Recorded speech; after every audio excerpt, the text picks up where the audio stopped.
You're listening to the Ballet Piano Podcast, lifting the lid on dance accompaniment.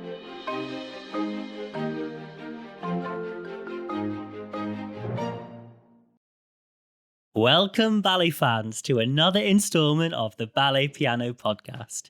In today's episode, we're discussing small jumps going into what we call a medium Allegro. And we'll explain what that means in a moment. But first, even though we're still in lockdown, I'm here with the whole of the team. Chris Hobson. Hi, Matt. Akiko Hobson. Thank you so much for getting my name right. Hello. Hashtag David Yao of Instagram. Hi, everybody. And I'm Matt Gregory. How is everyone? How's everyone doing? Good. Good. All right. We're okay, actually. Yes. Surviving All things lockdown. considered. Surviving Yeah. lockdown. Just about. Feeling quite positive, actually, at the moment. I think we're heading towards the weekend, Yeah. aren't we? So it's really nice. Hurrah. Hooray! Yeah. Marvellous. So, David, Yes, Matt. tell us about how we begin to jump in ballet class. Well, of course, the first thing I always do is we try and, well, for me, what I say is, you're going to prepare the undercarriage to land in a plane. As it were. Are those the words you So- actually use? I do. Those very, very words. So I'm talking about maybe doing some plie releves or some very, very small jumps, Yeah. focusing on how you land from the air, slowly controlling through your feet into the demi-plie, so you're not going to jar your bones, your muscles, or hurt yourself in any way. That's the first thing I always do. Mm. And in terms of doing that, you're going right back to really the very beginning of class, when we started to stand up, do our warm-up, and do plies. And so this is like an extension of the plies. You're just going into the air, that's all, really. Very basic, in the basic positions, first and second, fourth or fifth, those kind of things. And so this is where plies and fondue, directly relate to the jumps. Is that right? Absolutely essential. Mm. And until you actually understand how to control those muscles and use those muscles in different ways, especially to land, to stop the gravity pushing you down to the ground so quickly, when you found those muscles, then your jump becomes much more an elastic quality, shall we say, and you can do much more then in the air. Yeah.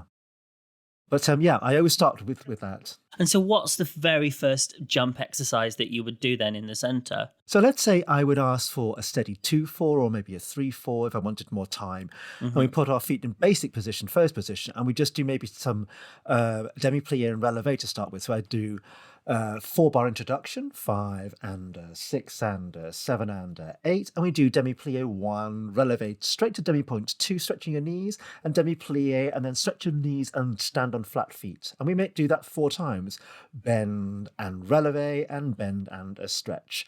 Yes, and then we might do after that, we might do demi-plie, a little jump focusing on the coming down to control the landing, and a slowly plie, jump slowly plie, and 4 times. Let's do tendu at a second and lower in the second, and then repeat the same thing in second. So that's really, really basic, really, isn't it? What I would want the dancer to do is to focus on their posture and their ability to control their muscles, to bend their knees and stretch their legs in a vertical line with opposing forces going up and down on balance. And that would be it, really. What is this that I'm always hearing from teachers, these terre-à-terre jumps? Is this that? Is this what you're talking about? It could be. Terre-à-terre means close to the ground. Yes? Yeah. So you're not going to try and push yourself airborne as high as you can into the ground. What you're going to try and do is just stretch your legs and your feet enough so everything is in a straight line off the ground, and then to come back down. So your toes may be just pointed, maybe just 2 millimeters off the floor, if that, It's very small, but you really are focusing on the controlled downward movement. I didn't know that. Yay. I've already learned it. Every episode I learned something new. Terre-à-terre. It's earth to earth. Earth to earth. French wasn't a language I learned at school, unfortunately. What's that in Japanese, Akiko? Well, I can just translate literally like close to the ground or a small Yes, jump. yes. Yeah, I would imagine. Do you want me Yes. to say in Japanese? It's quite a cute little phrase. Yes, come on. Oh, yes. Yes, please. We're international. Give Jonathan still something to work at on the transcriptions. Come on. He's going to email me again. For our international listeners. If we want to say like a small jump, I would probably say 小さい jump. So jump is jump. We use it as a jump. And then 小さい means small. That's small jump. Excellent. There we go. Thank We're all you. learning something new. Yay. We are. And then, so after warm-up jumps, where then does the jumping go in class after warm-ups? So then we're starting to think about, when you start to jump, we're thinking about how you jump. So basically, when I was talking about the basic positions, you're jumping from 2 feet to 2 feet in any position, like a symmetrical position, like first position or second position. When we get to fifth position, we're crossing one foot in front of the other. And if we're getting more advanced, we might open the legs and do a fourth position, which is 1 foot in front of another, but with a gap in between. So you're landing on 2 feet. But then we might start to think about jumping from leaving the floor from 2 feet, but landing only on 1 foot. Or the opposite way around, starting from 1 foot and landing on 2 feet. So things like changements and sautés. Changements means just French for changing your feet. That's from fifth to fifth.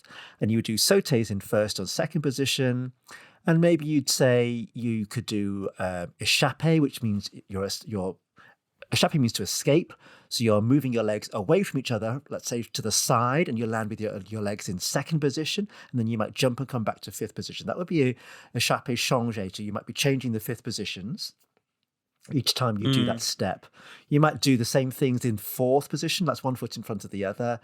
And then we might start to do things like you might start by jumping into second position to land on 2 feet, but then you might go from 2 feet and land on 1 foot.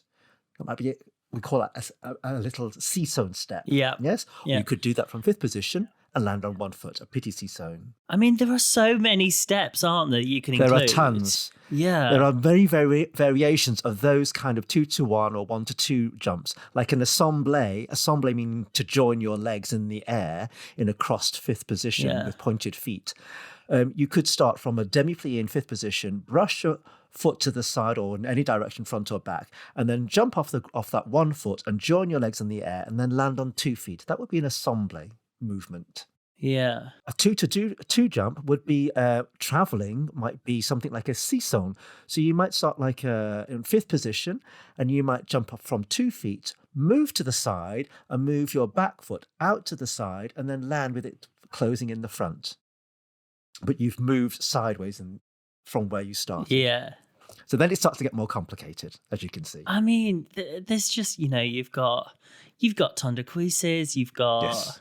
There's another terre-à-terre jump. Assemblés, ballottés, ballonnaise. And then you got all the battery after that as well. Yes. Yeah, and in most, everything can be beaten really, can't it? Absolutely. So if your assemblé was jumping and you're jumping from, let's say, we've done 2 to 2 jumps, 2 to 1 jump, 1 to 2, you might do jumping from one leg to the other. Yes. And then we might call those jetés. Jeté means to throw. So you're throwing your body weight from one leg to the other. That might be going up and down, so you're not traveling anywhere, or you could be traveling forwards or backwards or sideways. So that jump can grow in many different ways. And then, of course, as you said, you can start to beat all these exercises and these movements and these steps. So a basic jeté might become a jeté battu, where you're sort of leaving the ground, you're brushing your foot to the side, you're beating in the air, and then landing on one leg. So, I mean, the possibilities for jumps are pretty much endless, aren't they? Yes. It depends on what your imagination is like. And as you said, they can go on and on and on and get bigger.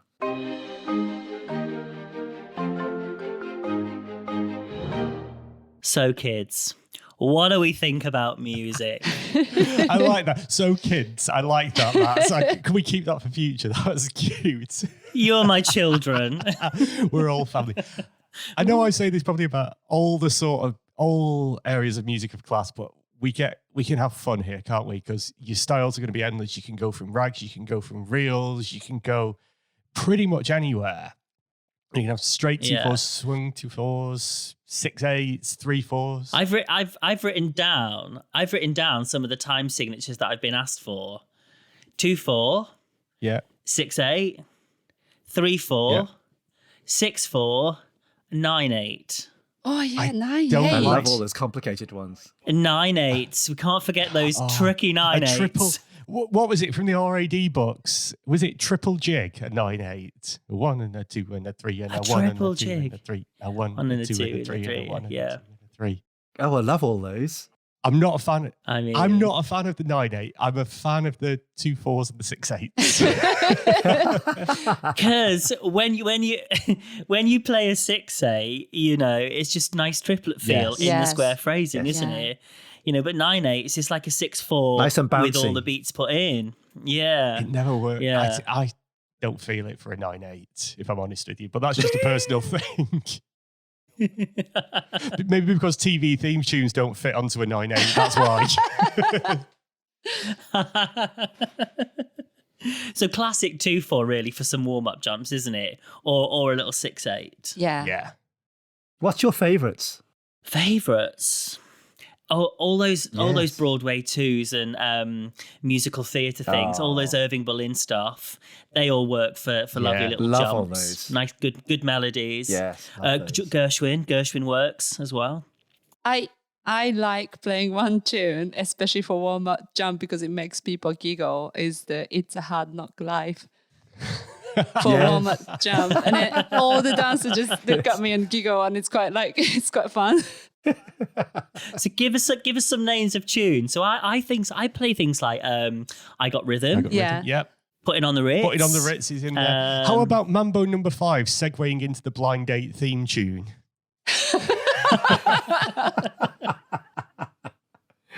That works. Inspector Gadget.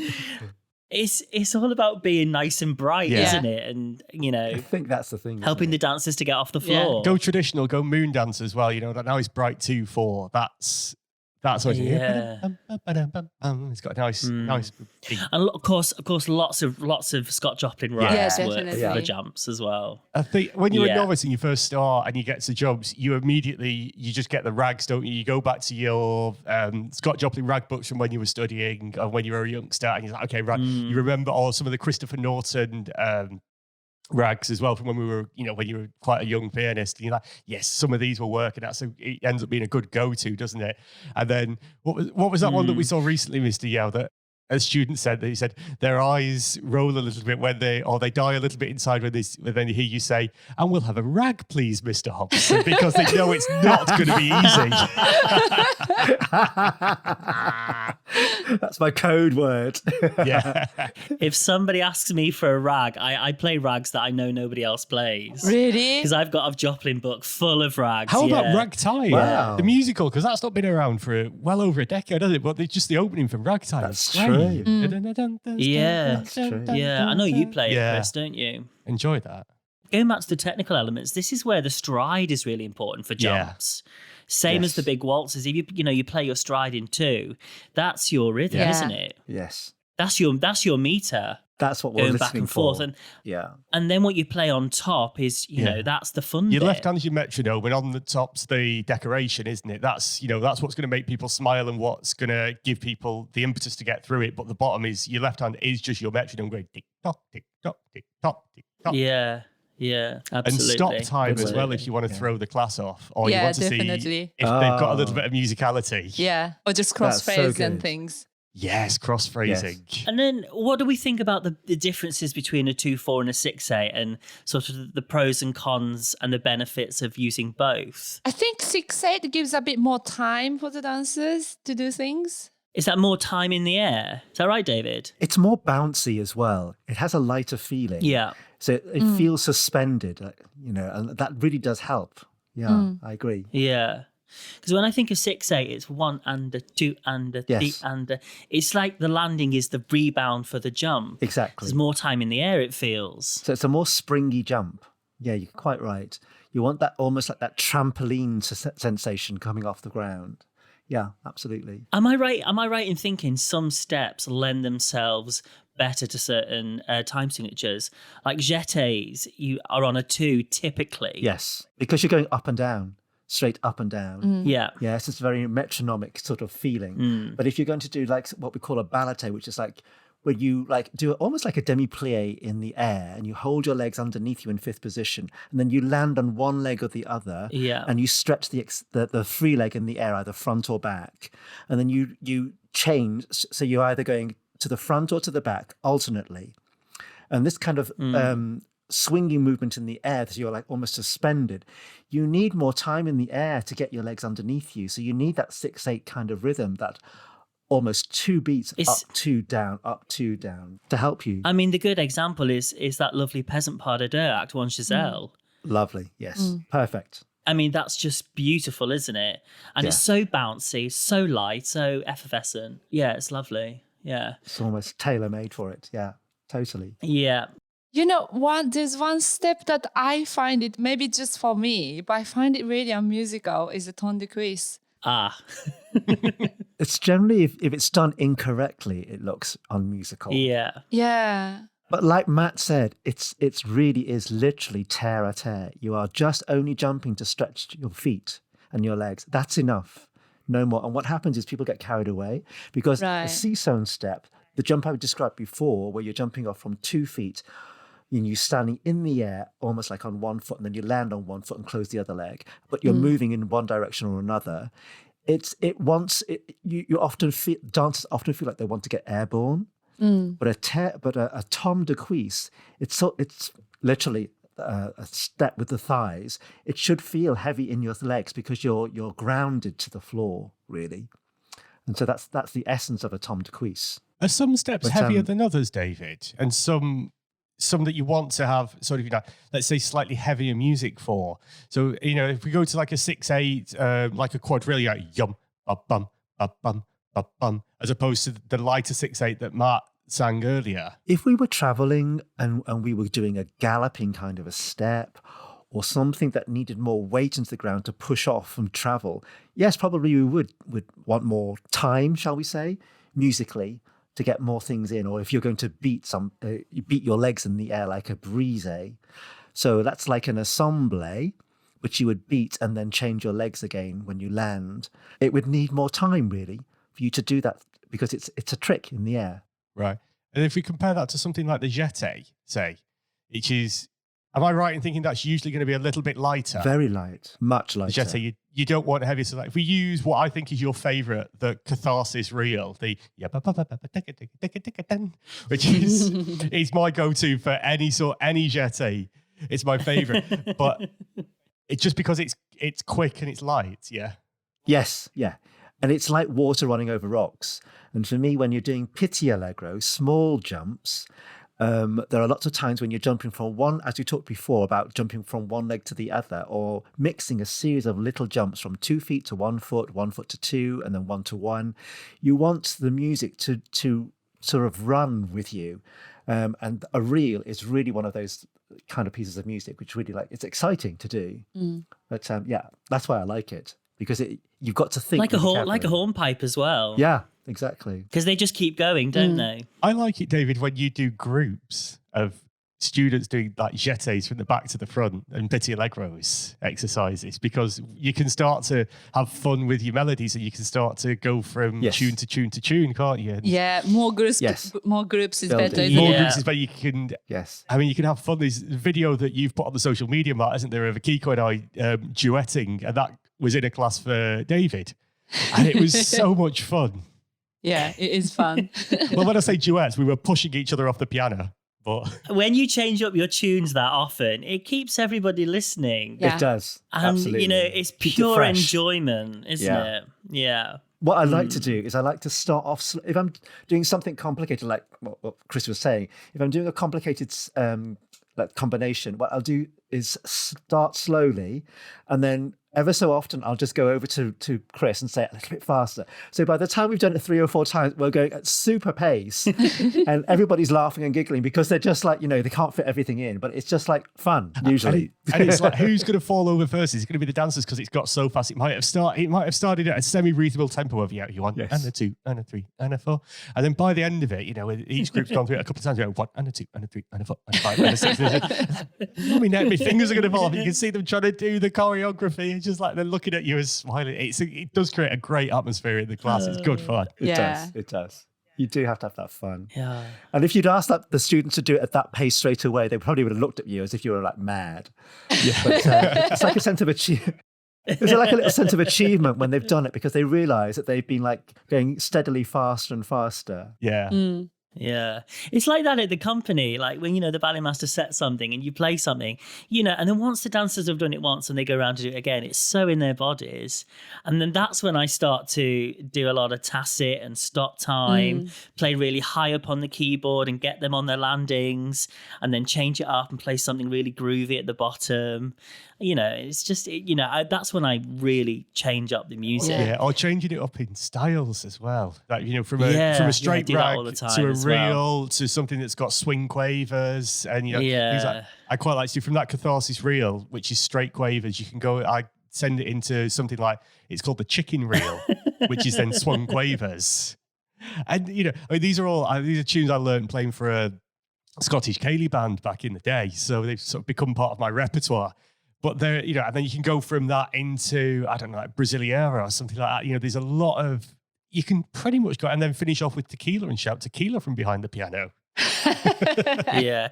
If I get some tiny little ballerina coming from by herself or with two of them, I always play Dance of the Hours. Really high, really high up on the keyboard because there's lots of misbeat in there and lots of little tacit and stop time, and so I just take all the accompaniment out and just play that nice and sparse and just watching for where their landings is. And it's just quite fun.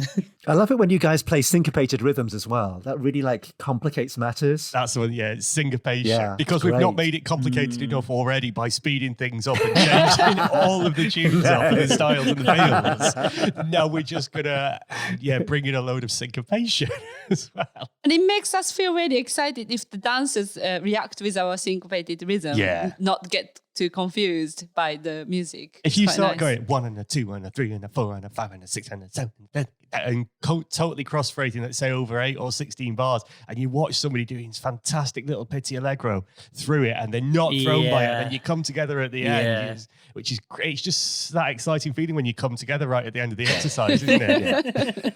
I always play Beat It by Michael Jackson. Yeah. But I always and I was just really Do you wait syncopate to play it. Beat It until they start beating the exercise?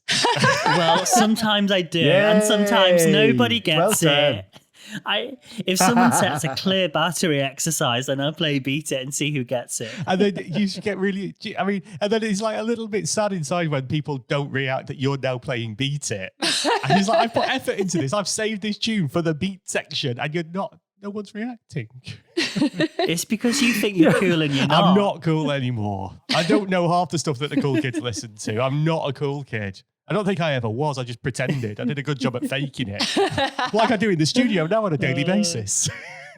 People probably don't understand you, Chris, Thanks, We Akiko. love you for it. No, I always do. I always do Beat It, but then I go into the melody of Man in the Mirror. And syncopate that as well. That always works really lovely.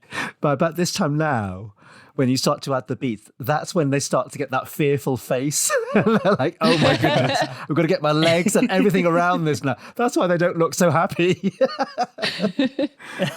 Until they've mastered it. As the music sort of, let's say it gets brighter and it can get faster and it can get more fun, as we've just discussed, does that help you and the dancers get through this complicated choreography that's being set? Because it's the quickest sort of unsupported choreography that we've had so far, isn't it? You've got no bar. It's the quickest choreography in the center.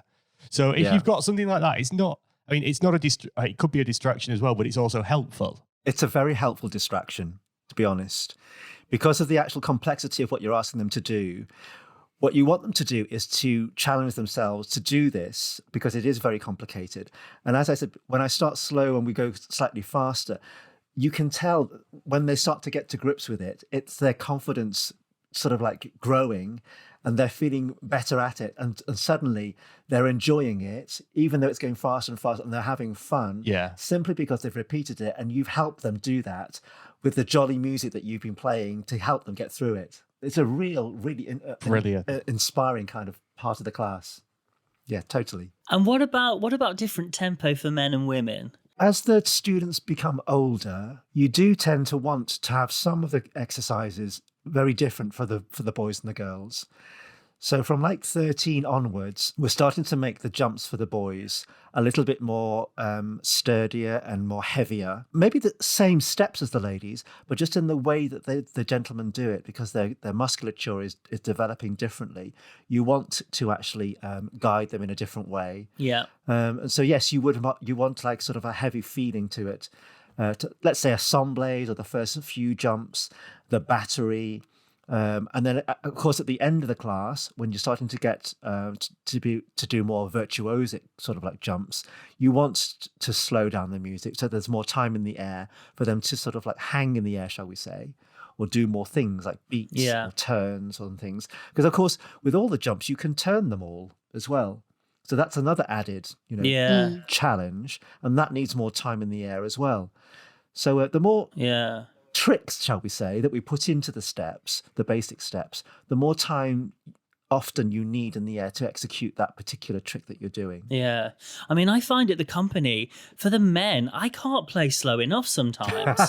even when they're doing big échappés that they do, Sisson Coupe Assemblée, it's massive. Even we call it a medium jump. We've not got to Grand Allegro yet. Even on just a medium jump, they're outdoing each other. Yes. And there's so much space in the music, and we've not even got to Grand Allegro yet. So, yeah, for sometimes the men, and you see some of the women joining with the men, bless them, and principal women or whatever, and, they can't really jump as high as the men. And so they're anticipating the music more and, getting ahead of the exercise because they can't jump as high as the men.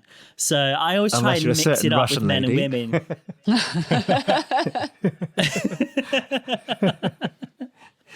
I mean, it's wonderful to see it when ladies do jump really high. It's really nice because they have a different way of moving in the air. So it's not to say that ladies can't jump high; they can, but they just do it in a very different way. But gents, of course, this is what they've been dying to do from the moment they walked through the studio doors. Is they wanted to jump and show off, and this is where they sort of like get into their element really. But what drives me nuts is if they can jump, but they jump off the music, that drives me nuts. There's a time and a place for everything. You see some people, and I'm not going to mention names, like some dancers will walk in probably late for class and start like just halfway through the pliés, face like thunder first thing, and then as soon as we get to the jumps, all the dancers come alive. Yeah. It's like that's what they want to do. Well, we talked about it in the last episode, didn't we? From what was it last time? Pirouettes, where people start to outdo each other with the turns, and this is where this competition, hopefully always healthy, but not always healthy. This competition comes into class, doesn't it? Now, so it starts in the pirouettes, and it comes in the jumps, and then they get bigger and bigger and bigger. Yeah. And then when the big Grand Allegro, then we head up into the virtuosic steps. It's so exciting to see, though, isn't it? Is it exciting to play for? When this kind of class love happens? love it. I mean, within the jumps that we've talked about in this episode, we've gone from really, really quick, Petit Allegro, like jetés and assemblées, and then, the medium steps, Sissons and whatnot. They can either be really quick and watch the dancers absolutely eat up the floor, and then when they do the big jumps, like the medium jumps, they eat up the air. So the jumping bit is just super exciting on all levels. Yeah. And we're helping people do this, aren't we? It's what we want to do. We're accompanists. If you're in the studio, you are an accompanist. And I think we talked about it right in one of the first couple of episodes where we were talking about open classes and people enjoying the music. Yeah. And it was that, they're living their best life in an open class, people who do that, which is great, and it's so much fun to play for. When you on the complete, flip side of that, we're in the studio, we're in the company, and we are, we're helping people achieve this incredibly difficult and virtuosic, art form, and they're enjoying doing it. We're enjoying accompanying them. It's a proper buzz. Yeah. It really is. Music here is the lifeblood of dancing. Totally, yeah. We're going to put that on a mug, David, and sell it. Yay! Yes. If I haven't already put one on the website, it will be there soon, a mug. Anyone got any ugly stories about jumps? Anything that's gone wrong? Anything that you think, oh God? I think I was quite nervous in the beginning. Like when I started the job, jump was the most kind of nervous moment of the class for me because I didn't know whether I'm doing the right, I'm playing the right music in the beginning of the career. Yeah. David, have you ever had a pianist that just hasn't got it, what you wanted? Yes. Yes, totally. How was that? It's really difficult to know how to sort of like get yourself out of that. And what I generally do is I just go back to simplification. That's the way out of it. Right. Is to just come back to basics. Otherwise, it just goes completely out the window. And yeah, sometimes if I can feel it coming up that it's not going well, I'll completely stop and say, okay, then let's start that once more. Let's try something different or something else. Yeah. Or simplify. That's generally the way I do it. I've got like 3 options, and I'm thinking, okay, thinking on my feet, what's the best option now? Because you don't want anyone to lose face, and you want everybody to keep to be enjoying that part of class, and to be positive and moving forwards as a group. So, listeners, that's it for another episode. We hope you found that interesting and insightful. If you want to get in touch with us at any time, you can email us at balletpianopodcast@gmail.com. And particularly as the last episodes in this series are Q&As, we want to hear from you, any questions you have for us, whether it's about ballet and or music, or maybe you just want to know what colour socks Chris has on that day. Get the questions in. Because Chris has bright socks. Get those questions in and we will mention you on the podcast. And also, Chris, you could say this. We're doing another little playlist thing for our listeners, which will be on the website. And Chris, can you just tell us a bit about that? We are, yeah. So every episode that we've released has got its own little section on our website, which is balletpianopodcast.com. So every piece of music that we reference in our discussions is on there in a playlist. So if you click on to our website at balletpianopodcast.com and then click on the tab that says The Podcast, you can go to each episode on there, and every piece of music that we've ever mentioned throughout the whole series is there for you to listen to. It's going to give people ideas, isn't it, for music? And they're the weirdest playlists ever created. So check that out on the website and join us next time where we'll be talking about Grand Allegro, the biggest jump of all. And in the meantime, check us out on Facebook and Instagram at the Ballet Piano Podcast. So for now, it's goodbye from me. Goodbye from me. Bye-bye. Bye, everyone.